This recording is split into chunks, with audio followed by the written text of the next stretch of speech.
Waltakum minkum ummatun yad'una ilal khairi wa ya'muruna bil ma'rufi wa yanhauna 'anil munkar wa ulaika humul muflihun.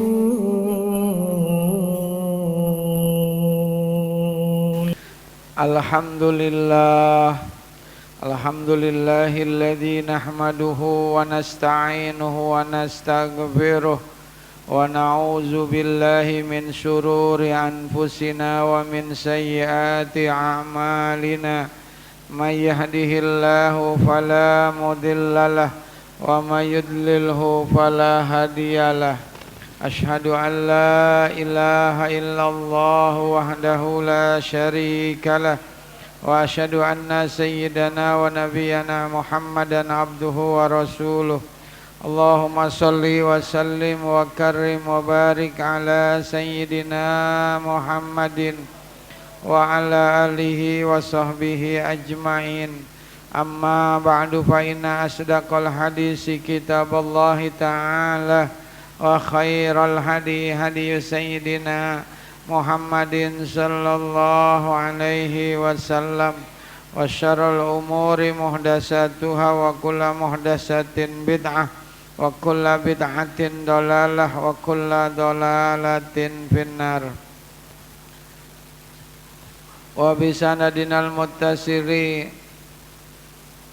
Bapak-bapak, ibu-ibu yang saya muliakan, alhamdulillah kita panjatkan puji dan syukur kehadirat Allah Subhanahu wa taala yang masih memberikan kita nikmat sehat panjang umur sehingga kita bisa hadir di majelis ta'lim malam Selasa Mushola Nurul Huda. Mudah-mudahan kehadiran kita ini mendapatkan ganjaran pahala di sisi Allah Subhanahu wa taala. Amin ya Allah ya Rabbal Alamin. Sholawat dan salam tidak lupa kita selalu sampaikan kepada junjungan kita baginda Nabi besar Muhammad sallallahu alaihi wasallam. Bapak-bapak, ibu-ibu sekalian, malam ini pembahasan kita berbeda dengan sebelumnya karena menjelang sebentar lagi bulan Haji Dzulhijjah atau Idul Kurban, Idul Adha, maka coba kita sama-sama saling mengingatkan kembali tentang syariat kurban. Ya mungkin kita sudah paham, sudah tahu karena setiap tahun kan kita melaksanakan Idul Kurban. Tetapi kan kadang-kadang suka lupa, ya Bu ya, suka lupa. Jadi kita saling mengingatkan. Belajar sesuatu itu tidak harus sesuatu yang baru. Bisa juga sesuatu yang memang udah pernah kita pelajari, tetapi kita lupa, kita udah nggak ingat, kita ulang lagi. Karena kan maunya Al-Quran itu, kita kalau membaca sesuatu itu jangan cuma sekali, tapi harus berulang-ulang.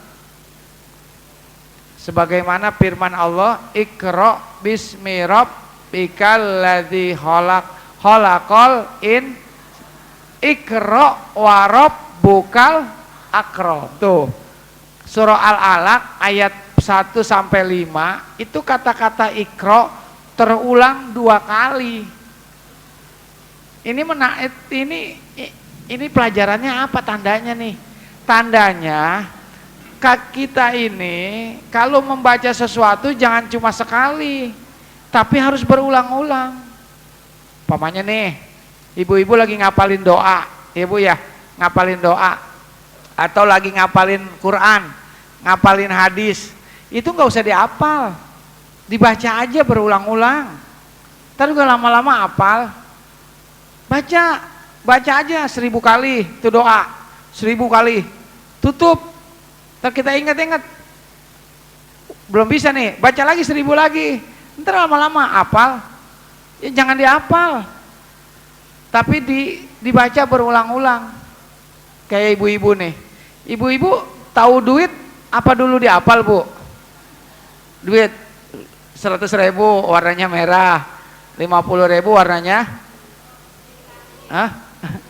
iya, itu dihafal nggak kita dulu? Enggak, tapi karena sering ngeliat, iya kan, sering dibaca berulang-ulang, dikasih sama laki, lama-lama hafal. Bahkan kalau kurang dikit aja inget ibu-ibu mah gitu. Bahkan ibu-ibu gambar duit aja nggak pakai gambarnya dia bisa tahu, mah ini apaan mah? Duit katanya, padahal ini kan tangan ya, duit katanya, saking apalnya tuh. Begitu juga kita kalau belajar Quran, belajar hadis, ini kita mau ngapalin hadis nih, mau ngapalin Quran, mau ngapalin doa-doa nih, doa-doa tahlil, nggak usah dihafalin, baca aja 2 jam 3 jam baca aja, ntar gua lama-lama hafal, besok lagi baca lagi, lama-lama juga hafal tuh. Nah begitu juga dengan hikmah daripada kurban. Hikmah kurban itu kata ulama banyak, karena setiap perintah yang Allah perintahkan kepada kita pasti mengandung hikmah, mengandung pelajaran buat kita, termasuk salah satunya ibadah kurban. Tuh. Ada ulama yang membagi hikmah itu menjadi 2. Ada hikmah syar'iyah, ada hikmah ma'nawiyah. Ada 2 tuh. Hikmah syar'iyah. Jadi kurban itu bisa juga dilihat dari hikmah syar'iyah. Apa itu? Yang zahir, yang kelihatan. Yang kelihatan apa hikmahnya? Hikmahnya kita diperintahkan oleh Allah untuk berkurban. Duit jangan disimpan aja Bu, Pak, dikeluarin buat beli kambing. Nah itu hikmah syar'iyah. Ada hikmah yang gak kelihatan, ma'nawiyah. Apa itu hikmahnya? Yaitu min sa'airillah, salah satunya tuh, yaitu untuk membesarkan dan mensiarkan agama Allah. Dengan adanya kurban kita itu membesarkan dan mensiarkan tuh agama Allah. Tuh kan rame kalau korban, Idul Kurban, di mana-mana pada motong kambing, potong sapi, masya Allah. Islam jadi syiar di mana-mana. Tandanya orang Islam masih menjalankan syiar-syiar Allah, min sa'airillah, gitu ya. Apalagi hikmahnya banyak sekali. Salah satunya untuk membangun kesalehan sosial. Jadi kita ini hidup bukan hanya membangun kesalehan individual, solehnya soleh sendiri doang, bukan. Ibadah yang paling utama itu ibadah yang berkaitan dengan sosial, yang ada manfaatnya. Jangan kita sholatnya rajin, puasanya rajin, udah berangkat haji, berangkat umroh, tapi kita enggak soleh secara sosial. Sholatnya rajin tapi pelitnya luar biasa, nandes. Tahu nandes? Iya, pelit banget, ya kan? Sholatnya rajin, puasanya rajin, zakatnya rajin, ngomongin orangnya rajin, berarti enggak soleh sosial. Jadi yang penting itu kita soleh individual sekaligus soleh sosial, begitu. Nah, korban itu membentuk kita menjadi orang yang bukan hanya menjadi orang yang soleh secara individu sendiri, tapi juga soleh secara sosial. Dengan cara apa? Kita memberikan kurban kepada orang-orang miskin, orang-orang susah, saudara-saudara kita yang hidup yang tidak beruntung dibandingkan kita. Maka saat itu kurban itu akan menghapus gap jarak antara orang kaya dengan orang miskin saat itu. Jadi ketika kita besok nih kita kurban, itu akan dihapus, akan memperpendek gap jarak antara orang kaya dengan orang miskin. Tuh. Tapi kalau kita enggak kurban sebagai orang kaya, maka nanti akan terjadi gap jauh antara orang kaya dengan orang miskin. Orang kaya dia enggak pernah ngasih orang miskin, akhirnya disumpahin sama orang miskin. Iya kan? Biarin hartanya biar habis begitu. Ya kan? Tapi kalau orang kaya sering sodako, sering berkurban, maka didoain sama orang miskin. Nah, jadi nggak ada gap lagi. Itulah salah satu hikmah. Apalagi hikmahnya daripada ibadah kurban. Ibadah kurban itu mengajarkan kepada kita tidak ada sesuatu yang mahal untuk dikorbankan bila panggilan Allah telah datang. Tuh, nggak ada hidup ini, nggak ada yang berharga dalam hidup ini yang paling mahal, nggak ada.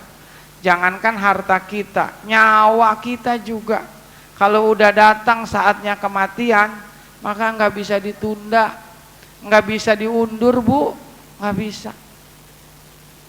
Saya punya sahabat, teman dekat, pokoknya udah kayak lebih dari saudara ya. Hari Rabu, saya nggak tahu dikabarin meninggal, sesak. Biasanya dia kalau sesak, dia selalu pakai semprot, karena dia punya asma, semprot. Tapi saat itu dokternya juga bingung, kok bisa biasanya sesak doang, kok ini bisa anpal, bisa meninggal. Oh ternyata serangan jantung. Ya Allah, saya baru dikabarin sorenya, besok paginya baru dikabarin. Malam-malamnya saya datang ke kuburannya di Ciledug, ke makamnya. Masya Allah, itu umur kita nggak tahu. Biasanya sering ngechat, sering di WA. Kalau saya bikin status, Masya Allah, dia bilang mantap. Sekarang udah nggak ada lagi. Ya Allah, ya. Tuh umur kita nggak ada yang tahu. Jadi jangankan harta kita, Bu, yang kita simpen deposito di bank. Ya, rumah kita, ya kan. Saudara saya habis bangun rumah belum lunas di BRI, udah mati. Iya belum lunas, ya rumahnya mau udah jadi, angsurannya belum lunas, udah mati. Tuh, ya Allah, kita nggak tahu umur. Jadi kurban itu sebenarnya ringan, ya kan. Allah memerintahkan kita untuk berkurban harta kita. Ini menandakan bahwa harta itu, jangankan harta, nyawa, kalau udah panggilan Allah datang, nggak bisa, diundur atau dimajuin, nggak bisa. Itu hikmahnya. Jadi selagi kita masih sehat, punya rezeki, nah berkurbanlah, gitu. Ini Pak Edi udah nungguin. Udah berapa sapi Pak Edi? Kambing apa sapi? Dua sapi, Bu. Ibu yang mau pada nambah silakan dah. Bismillah, niat aja kali aja. Pak Ustadz, saya mah nggak pernah korban dari mulai kawin sampai sekarang. Astagfirullahaladzim. Emang duitnya kemana? Ya kan, rumah punya, motor punya, kontrakan kan punya, iya. Tapi kok belum pernah korban? Itu karena dia bukannya nggak mampu, tapi karena dia tidak mau. Kenapa dia nggak mau? Bal tu'sirunal hayatad dunya wal bal tu'sirunal hayatad dunya wal akhiratu khairu wa abqa. Bahkan mereka lebih mementingkan kehidupan dunia, kata Allah, sementara akhirat itu lebih baik dan lebih kekal. Tuh. Itu sebenarnya ayatnya mah buat orang kafir. Cuma kita orang Islam ngikut-ngikut juga itu. Kita lebih seneng kepada hal-hal yang bersifat dunia, gitu. Ya kan?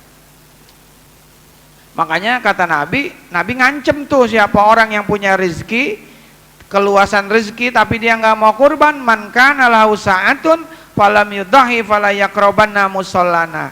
Siapa orang diberikan kemampuan buat korban, dia nggak mau berkorban, maka jangan deketin tempat sholat kami. Bahkan di Quran diancam sebagai orang yang mendustakan agama.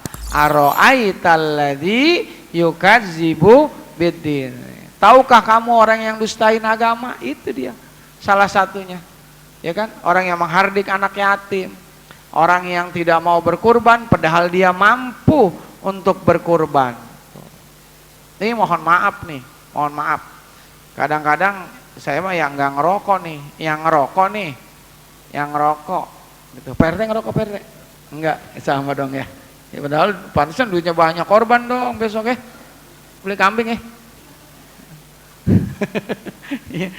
Yang nggak ngerokok beli kambing nih. Ini yang ngerokok nih, mohon maaf nih. kadang-kadang kita beli rokok setiap hari sebungkus. Mamanya rokoknya Ji Samsu, ya Pak Herman ya. Rokoknya Samsu berapa duit Pak Herman?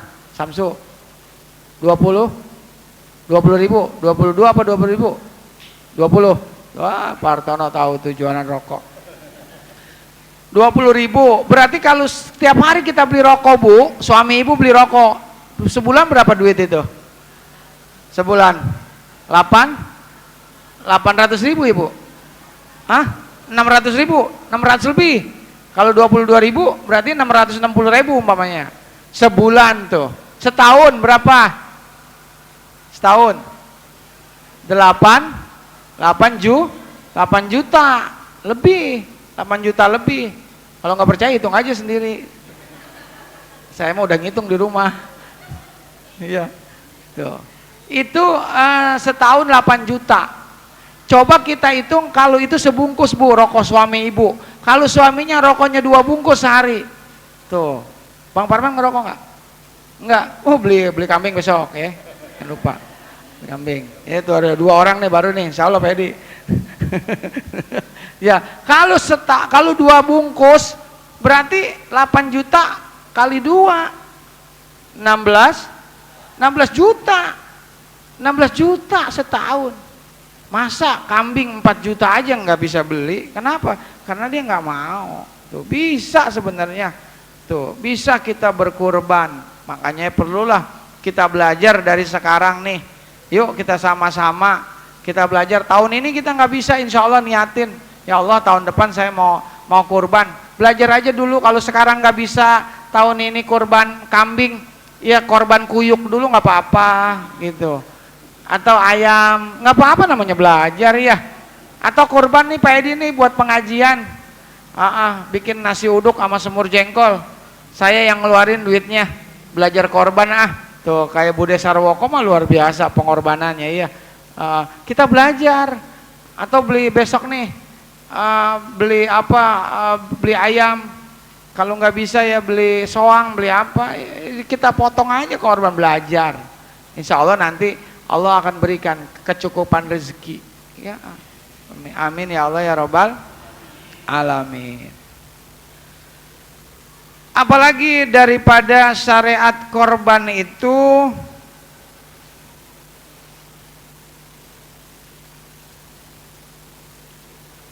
berkorban mengajarkan kepada kita, kalau kita berkorban maka pastikan kita memberikan yang terbaik.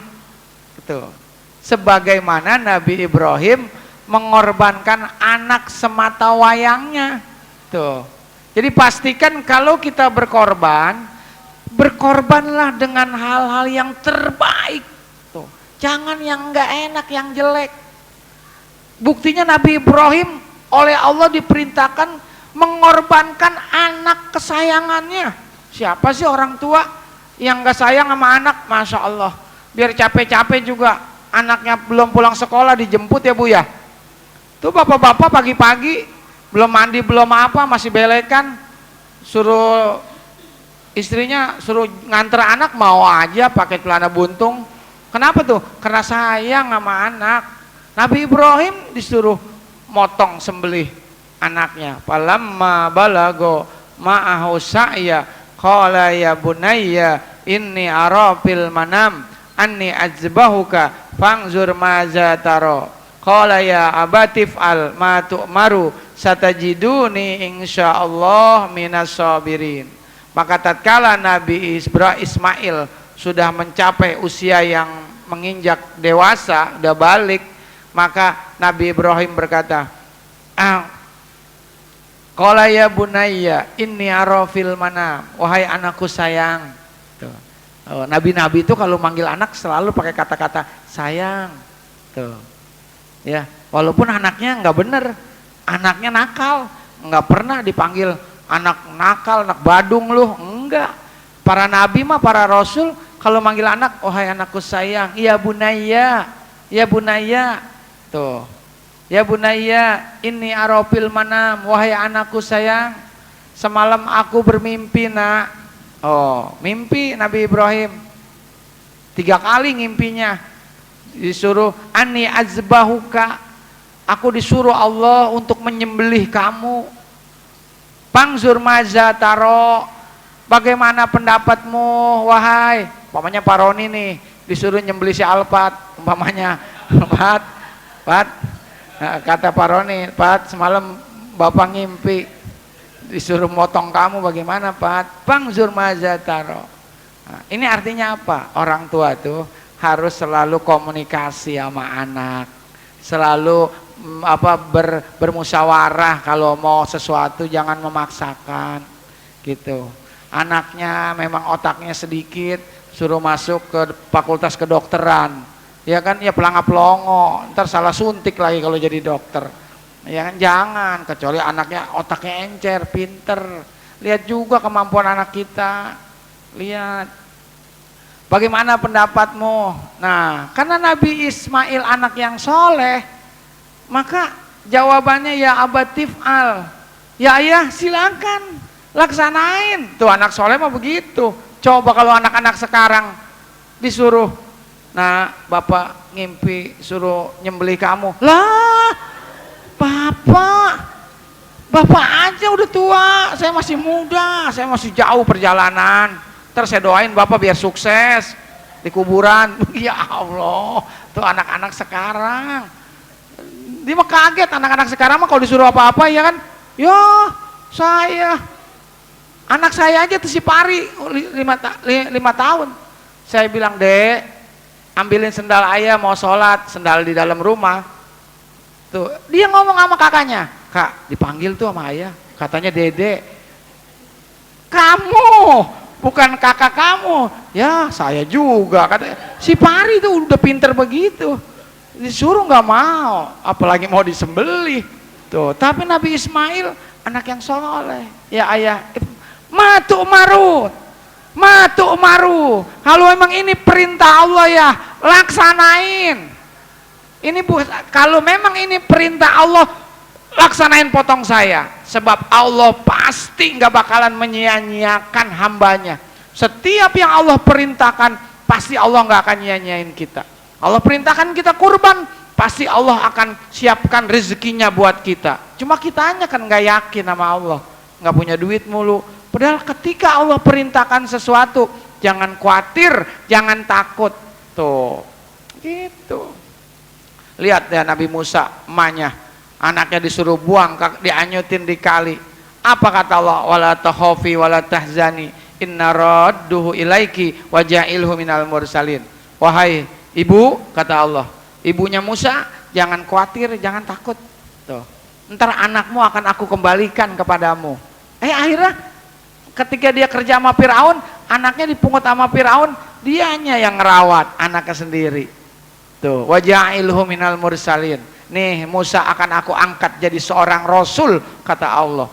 Jangan khawatir.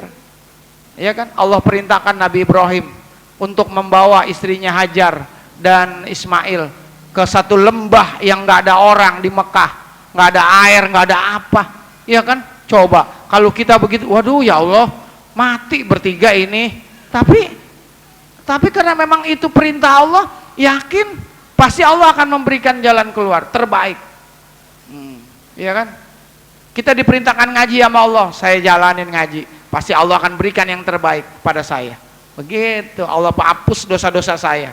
Begitu. Gara-gara saya ngaji, anak saya pada berkah, suami saya pada berkah semuanya. Amin ya Allah ya Robbal. Pasti. Tuh. Jadi kembali tuh, matu maru, ini perintah Allah, bukan perintah bapaknya yang motong. Tuh, ya kan?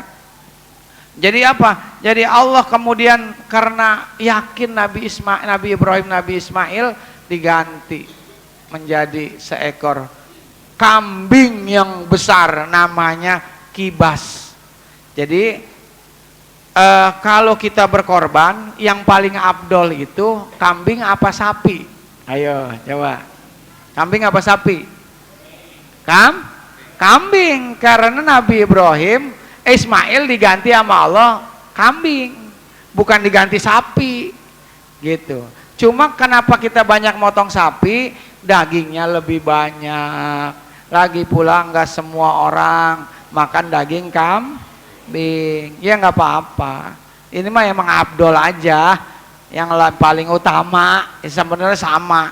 Ya, ntar gara-gara begini, Pak Edi saya mau beli kambing aja dah. Saya nggak jadi beli sapi. Waduh kesian Pak Edi. Udah ngubungin tukang jagalnya, ya kan? Kalau nggak ada yang motong sapi juga ya, palanya nggak ada yang bawa pulang ya Pak Edi ya. Nah, kambing yang kita korbanin itu usianya kalau kata fikih Islam Sulaiman Rosid 1 tahun lebih, giginya udah kupak, udah ganti gigi tuh. Nabi mengatakan 4 macam binatang yang enggak sah dikorbanin. Rusak matanya buta. Dulu saya pernah tuh ada orang bawa kambing, kambingnya kemana, orangnya kemana, dituntunnya. Wah, dilihat dulu matanya nih, ternyata matanya buta, nggak boleh, nggak sah, buta. Nah, ya kata Nabi 4. Yang kedua sakit aja tuh kambing, badannya kurus kayak morfinis, kayak orang suka nyabu gitu, kurus aja badannya begini aja nih kambing nih. Ya jangan dipotong itu mah, dibawa ke dokter Dani. 3, pincang, kambing jalan yang nggak bener, jangan pincang kletek. Kalau pincangnya dia jatuh, umpamanya dari mobil di bawah, itu mah nggak masalah, pincang-pincang dikit. Ini jalannya udah, pincangnya udah parah, itu nggak boleh, ya nggak boleh. Tuh, kurus, nggak ada lemaknya, nggak ada dagingnya, tinggal tulang doang, itu jangan juga dipotong. Maka hikmahnya apa? Kalau kita mau memberikan sesuatu, berkorban, kurbanlah yang terbaik dengan niat yang baik ya Bu. Kalau ngasih orang jangan, yang kita juga nggak mau makan kita kasih orang, jangan. Ya, lan tanalul birra hatta tunfiku mimma tuhibbun. Sekali-kali kamu tidak akan mencapai kebaikan yang sempurna kata Allah sebelum engkau memberikan yang terbaik tuh kepada orang. Ini sedekahan ya Allah, orangnya banyak, piringnya cuma 10. Udah gitu makanannya kecil-kecil, ya Allah. Kue bugis yang di itu tuh, yang kalau kita makan belum digigit udah masuk lah. Kemana ini kue bugisnya? Udah di perut. Jadi sebenarnya kita makan kue bugis apa minum obat kapsul? Kecil banget, ya Allah. Ya kan, salaknya udah kecil-kecil banget, ya Allah. Pisangnya udah pada menyeng. Jangan. Kita kalau dikasih gitu nggak, kita sediain umpamanya abatea ya Pak Edi ya, nasi kebuli yang pahanya segini-gini, ayam potong 4. Masya Allah, itu doanya juga makbul. Yang ngedoain juga ya Allah biar berkah ini yang punya rumah. Ya Allah, ya Allah. Coba saya bawa tadi anak saya 2 gitu, nyesel tuh ahli tahlil ya Ustaz Nuryadin ya. Coba saya bawa mantu saya di rumah lagi duduk aja main HP. Coba tuh kasih yang terbaik. Terbaik. Di tempat saya tuh di Pedongkelan ada satu jamaah, kalau dia sedekahan Bu, orang dari mana aja datang. Masya Allah, dia sedekahan selalu. Pak Haji Salimun ya, dia kalau sedekahan kotaknya aja bacanya Gunawan apa tuh? Hah? Iya Hendrawan. Iya Hendrawan Bu, bukan Hendrawan orang Robengkel, itu kotak nasinya ya Allah. Ini mah kayaknya yang mahal ini mah. Ini mah orang Gedongan ini mah gitu. Pak Ustadz 3, alhamdulillah gitu. Ya Allah. Masya Allah, hati kita senangnya dikasih begitu. Ya ini kita bawa besek ya Allah, besek celong amat. Pas kita buka ya Allah pucet amat kayak kena tipes, kayak orang habis bangun sakit. Iya cuma ada acar 1, kentang dikit banget, sama daging sekope. Ya Allah, pisang nggak ada, kerupuk nggak ada, diangkat enteng amat. Ya celong amat ini besek, kayak orang baru bangun sakit tipes. Ya Bang Umar ya. Ya jangan Bu, kalau mau ngasih orang yang terbaik, ya teh ya. Besok kalau nggak ada sedekah ya, itu teh ya nggak, Pak Edi kasih. Oh.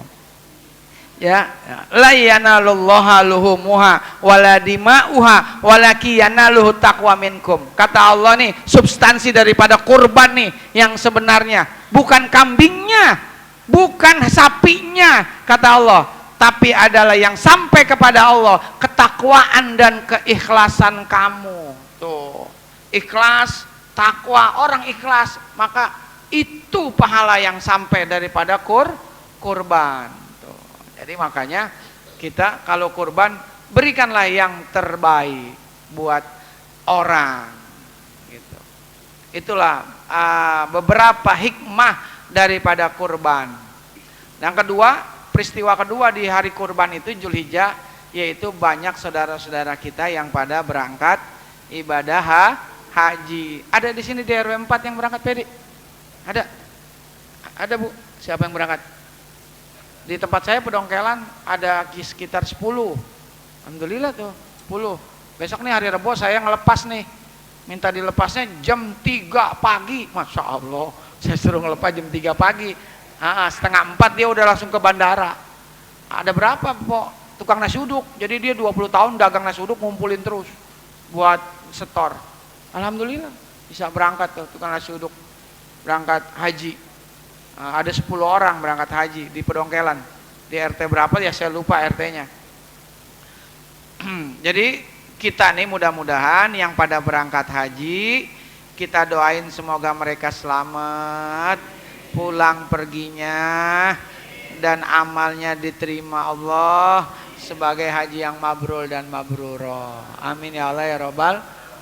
Ikhlas nih kita doain nih, Bu.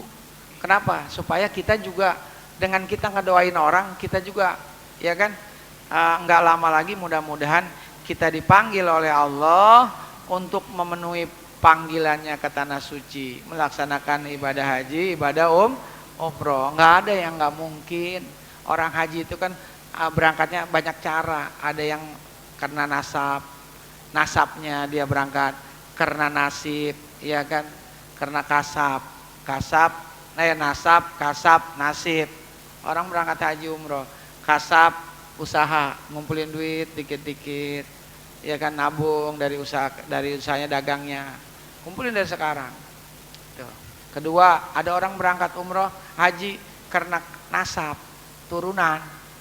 Orang kaya dia mah, anak orang kaya, kontrakannya aja naruh kuncinya di ember, saking banyaknya tuh kontrakan, berangkat haji, ya kan? Iya. Tuh ada yang termuda berangkat di Cengkareng apa ya, bapaknya nggak bisa berangkat, sakit, akhirnya gantiin anaknya yang SMP apa SMA, termuda. Nah, ini nasib tuh, nah, ya kan, bapaknya nasab. Kedua, ketiga nasib, Bu. Kita nggak tahu ya, Bu, ya, yang hadir sini siapa nanti yang berangkat duluan kan nggak tahu. Emang kelihatannya kayak tampangnya pada nggak punya duit, sama saya, Wedi. Ya, tapi kan kita nggak tahu ya nasib orang, ya kan, tiba-tiba. Ada kan orang ibu-ibu yang pulang haji, pas pulang haji dia buru-buru, tahu-tahu keserempet mobil Fortuner, keserempet, kakinya pada bungsut semua, sininya patah apa, terus yang punya Fortuner ternyata direktur, gajinya 100 juta, kenapa Bu Haji?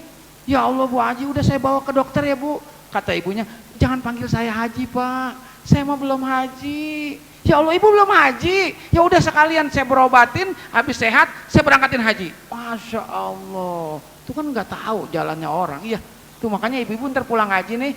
Iya nggak mau, nggak ya, nggak. Ada kali ya, ya kali. Iya, yang enak nyebrangnya depan Samsat. Ya. Depan Samsat, kencengnya parah ya. Jangan Bu, jangan. Jangan ngikutin yang cara itu. Ada orang dulu masih kecil, ada orang lagi ngejemur ibu-ibu, ada burung nemplok. Ditangkap sama dia. Ternyata burung mahal. Dijual 30 juta burungnya. Dulu haji masih 4 juta. Masya Allah, sekeluarga gara-gara burung, Bu. Tuh. Kita nggak tahu nasib, ya. Jadi begitu. Nah, kurban itu hukumnya sunnah muakkad, sunnah yang sangat dianjurkan. Dalilnya fasholli li rabbika anhar. Tuh. Kalau kambing itu buat satu orang, kata Fikih Sulaiman Rasyid, dikiaskan dengan denda meninggalkan wajib haji. Jadi orang kalau haji, dia ninggalin wajib haji, dia kena denda, kena dam, 1 ekor kambing. Maka orang korban itu 1 orang 1 ekor kambing. Pamannya dia lagi haji, mikotnya enggak di tempat situ. Harusnya kan mikotnya tuh ada tempatnya, dia enggak, maka dia kena dam. Dia mikotnya umpamanya harusnya di Jeddah, dia enggak mikot di Jeddah, harus di Bir Ali, dia enggak mikot di Bir Ali, atau di Yalamlam, di atas pesawat. Di atas pesawat itu daerah Yalamlam, itu udah niat kita haji dan umroh.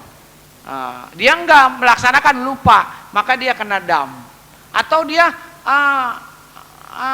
matiin burung binatang di sono, burung kan banyak burung sono tuh, sama dia hus nabrak tembok, mati tuh burung, dia kena dam, 1 ekor kambing. Atau dia garuk-garuk rambutnya selai jatuh, maka dia kena. Atau dia lupa, habis pakai ihram dia buang air, dia pakai sabun yang wangi-wangian, maka dia kena dam. Nggak boleh pakai minyak wangi, nggak boleh pakai sabun yang wangi-wangian, nggak boleh, kena dam. 1 ekor kambing tuh di sana. Nanti dah ya kalau kita berangkat saya praktekin gitu bareng-bareng ya. Amin ya Allah ya Robbal alamin. Nah, nanti kita bareng-bareng di sono. Di sono makannya enak, nasi Indonesia ada, nasi Arab ada, nasi mandi ada, nasi Indonesia. Tuh udah gitu di sono mah kalau makan nggak boleh nasinya nggak boleh separoh, harus 1. Kalau separoh susah dipotongin nasi, ya Allah. Ya kan, nggak boleh, harus sepiring, nggak boleh. Iya. Waktu menyembelih kapan? Kata dalam fikih Islam Sulaiman Rasyid, menyembelih korban mulai setinggi tombak pada hari raya haji sampai terbenam tanggal 13. Jadi tanggal 10, 11, 12, 13 masih boleh tuh korban tuh. Ya hari-hari tasrik. Tasrik itu hari-hari diharamkan kita puasa. Berarti hari Idul Adha itu sebenarnya hari senang-senang kalau kata Gus Baha. Kata Gus Baha itu Idul Kurban itu hari senang-senang, hari bahagia. Kenapa bahagia? Suruh makan kita. Tuh makanya Pak Edi ntar nih sama panitia siapin makan yang enak buat panitia ya Pak Edi ya. Masak sop, mau kambing. Jangan lupa WA kita makan. Iya ya Bang Umar ya, WA kita makan. Hari raya itu nggak boleh ada yang sedih. Bahkan puasa aja nggak boleh, kata Nabi. Kenapa? Karena hari itu hari makan-makan, hari orang bergembira. Makanya orang Madura kalau dia lebaran pulangnya Idul Adha ke kampungnya, dia bergembira. Kenapa? Karena Idul Fitri mah hari raya kecil, dia pada dagang buka warungnya. Tapi kalau Idul Adha dia pada pulang. Lagi pula dia jualan sate juga nggak laku, orang masih banyak daging, ya kan? Pulang Idul Adha. Tuh, ya. 10, 11, 12, tanggal 10 kita nggak punya duit buat beli kambing, mudah-mudahan tanggal 11. Niatin aja Bu. Tanggal 11 nggak ada, mudah-mudahan ya Allah kasih rezeki tanggal 13 dah, tanggal 12, sampai tanggal 13 sebelum asar. Nah silakan. Takbir juga begitu. Takbirnya kita Idul Adha dari mulai tanggal 10 kita takbir sampai tanggal 13 sebelum asar.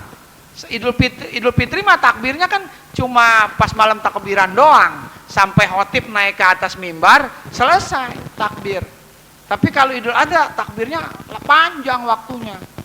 Allahu Akbar, Allahu Akbar, Allahu Akbar, lama waktunya, Masya Allah. Tuh. Makanya kita senang-senang. Itu menyembelih. Kalau kambing disembelihnya sebelum subuh, itu namanya bukan kurban. Sunnahnya menyembelih, ini perlu ketahui. Pertama, membaca Bismillah. Udah Bismillah aja nggak apa-apa. Niatin ya Allah, saya niat kurban buat diri saya. Bismillahirrahmanirrahim. Cuma di Serang tuh, saya lihat kemarin sama Pak Edi waktu ziarah lewat pasar, orang motong ayam Bu, orang Serang. Itu nggak pakai Bismillah, tanya Pak Edi. Padahal dia agamanya kuat loh. Tapi kok motong ayam nggak pakai Bismillah? Iya, motongnya pakai pisau, nggak pakai Bismillah. Ya. Dan besok pun kita ini kalau motong kurban, jangan sekali-kali motong hewan kurban itu di musola, ya di SD, ya kan nggak boleh. Di lapangan bulu tangkis udah nggak boleh. Motong kurban itu di leher, ya kan? Nggak boleh di musola. Kita potong mana bisa, ya di lehernya, biar putus. Nah, bagaimana Pak Ustadz itu motong ada yang 2 kali, 3 kali, ya kan? Yang baik makruh, yang baik itu potong sekali. Makanya pisaunya harus benar-benar tajam. Tuh, beli sama Ustadz Cecep noh, yang orang dongkelan noh. Dia di statusnya jual pisau mulu tuh. Nah itu beli tuh, tajam-tajam tuh. Jadi sekali, Bismillahirrahmanirrahim, Allahu Akbar. Set. Oh, jangan sekali-kali udah begini nyusruk, pakai kain nyusruk. Ada Ustadz begitu tuh di video WA dulu ya Bu ya. Ada Ustadz lagi motong begini, keserempet kainnya, nyusruk. Kambingnya belum mati, dianya udah nyusruk. Jangan, ya. Terus membaca sholawat kepada Nabi, Allahumma sholli ala Sayyidina Muhammad wa ala ali Sayyidina Muhammad. Kemudian sunnahnya baca takbir. Jadi rame-rame dah tuh kita takbir, Allahu Akbar, Allahu Akbar, Allahu Akbar. Sunnah itu ketika menyembelih. Terus berdoa semoga kurban ini diterima. Allahumma hadza minka wa ilaika fataqabbal minni. Ya Allah, ini korban darimu dan untukmu. Kata kita, fataqabbal minni, terimalah ya Allah korban ini. Kita doa. Jadi membaca bismillah, membaca selawat, takbir, kita berdoa. Doanya nggak bisa Pak Ustadz. Ya udah baca aja, ya Allah terimalah korban kami ya Allah. Allah juga tahu hati kita gitu. Nah, binatang yang disembelih sunnahnya dihadapkan ke kiblat tuh. Ke kiblat ketika dipotong ya. Korban nazar, korban itu ada 2. Kalau korban sunnah, dagingnya boleh dimakan sama yang korban. Pamannya nih, Pak RT nih korban nih. Pak RT minta sama Pak Edi, saya pahanya ya 1. Boleh, nggak apa-apa Bu, makan, boleh. Bahkan sampai semuanya juga boleh Pak RT. Boleh, jangan dibagiin orang. Tapi keterlaluan ente. Iya, yang motong Pak Edi semua dagingnya buat dia. Iya, jangan. Bagilah. Bagi, nah, buat kita boleh potong. Ibu-ibu boleh, kalau motong akhir kurban minta dagingnya boleh, minta aja sama Pak Edi. Tapi jangan banyak-banyak ya, kasihan orang susah. Ya. Terus kalau korbannya nazar wajib maka haram yang kurban makan dagingnya, nggak boleh. Nah, pamannya nih Pak Hartono korban nazar, saya nazar nih Pak Ustadz tahun depan kalau tanah saya laku tuh yang di Belaraja saya mau kurban, laku. Nah, dia potong kambing, maka dagingnya haram dimakan sama yang Pak Hartononya, nggak boleh, karena itu namanya korban wajib nazar, itu nggak boleh. Dan daging dan kulit orang nanti potong nggak boleh dijual sama panitia. Ustadz Nuryadin, Pak Edi, habis motong langsung kita jual nih, wah nggak boleh, haram. Ya, karena bukan punya kita itu, punya yang korban. Nah, nggak boleh. Kecuali begini, daging nih, kulitnya nih, sama Pedi, nih kulit buat RT Mail, nih kulit buat ente. Nah, nggak apa-apa. Nah, emang RT mau dijual nih, ya terserah. Jangan yang jual panitia. Panitia nggak berhak menjual daging, pala apa. Dulu orang jual pala, kaki pada dijual. Nggak boleh orang kurban orang dijual. Kecuali dibagiin dulu. Pamannya pala nggak ada yang ngambil nih, kaki nggak ada yang ngambil, udah dibagi-bagiin aja sama tuh. Boleh. Tapi kalau dijual nggak boleh. Kalau kulit dijual kasih dulu. Mamanya Pak Edi ngasih ke Bang Ajat, nih Bang Ajat, buat Bang Ajat akadnya. Bang Ajat jual. Kata Bang Ajat, udah duitnya buat operasional kita aja lah. Nah nggak apa-apa, kan Bang Ajat yang jual. Udah haknya Bang Ajat. Gitu ya Pak ya. Hati-hati nih. Jangan sembarangan. Saya dulu ngalamin begitu, saya jual-jual aja. Kita nggak paham. Nah, sekarang kita paham, jangan dijual. Nah, nanti kalau daging umpamanya dipakai buat dimasak, ibu-ibu masak nih, buat bapak-bapak nih, itu daging diakatin dulu. Maksudnya serah-serah terima dulu. Itu daging nanti jatah bapak-bapak, ini jatah panitia ya. Nanti bapak-bapak panitianya saya kurangin dagingnya kata Pak Edi. Karena ini daging buat kita makan. Nah itu jatah panitia. Jadi udah nanti dikurangin sama Pak Edi. Mamanya dapatnya 3 bungkus, kasih 2 bungkus. Tadi kan habis dimasak buat sama-sama makan. Nah itu boleh. Ya boleh. Itu Ibu ya. Silakan Bapak-bapak, ada pertanyaan sebelum saya tutup? Ada Ustaz. Iya silakan. Terkait dengan kulit, pada umumnya kulit banyak yang nggak mau. Ya. Jadi apakah perlu ada ijab kabul dulu sebelum kita akan penyembelihan dengan sahibul kurban? Artinya begini, kita tawarkan kepada sahibul kurban mengenai kulit ini, tapi kalau seandainya tidak, apakah boleh diambil gitu? Jadi ada ijab kabulnya gitu, supaya istilahnya tidak semata-mata panitia sendiri yang punya inisiatif menjual gitu. Iya. Kalau sudah diserahkan sama sahibul kurbannya barangkali sudah sah. Ya sebenarnya sahibul kurban kalau udah dia nyerahin kambing berarti semuanya Pak Edi sama kulit. Ya kan? Nggak mungkin dong kulitnya beda-beda. Pasti semuanya serahin. Nah, ketika dia nyerahin ke kita sebagai yang mau mengelola gitu kan. Nah, di situ kemudian udah karena memang itu kulit emang nggak dimakan sama orang, artinya memang nggak kepake ya. Nah dijual, tapi harus pakai akad. Kalau kata Kiai Sukron mah akadnya kasih dulu orang. Kasih siapa kek? Kasih panitia salah satunya. Ntar dia mau jual silakan. Jangan panitia yang jual. Panitia itu nggak boleh ngejual daging kurban atau kulit lah atau pala lah, nggak boleh. Itu harus diserahkan kepada yang berhak menerimanya gitu. Ntar mah yang pada dikasih mau dia jual lagi mah terserah begitu Pak Edi. Nggak boleh ya daging korban dijual sama panitia. Panitia kan cuma menyerahkan sebagai perpanjang tangan, iya kan? Gitu Pak Edi. Tapi nanti kalau yang mau jual silakan aja gitu ya, supaya lebih hati-hati kita. Ada lagi Pak, silakan. Ibu-ibu? Ya.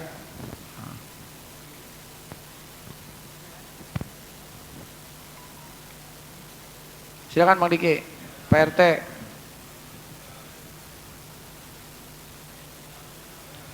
Langsung aja.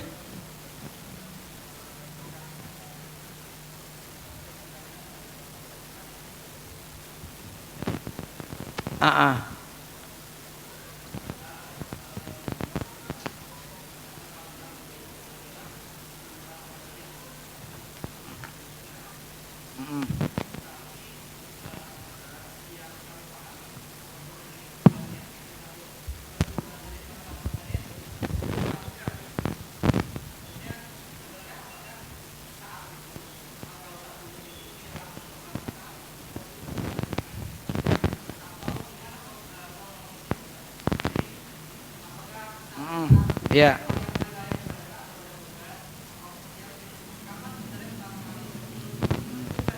Ya.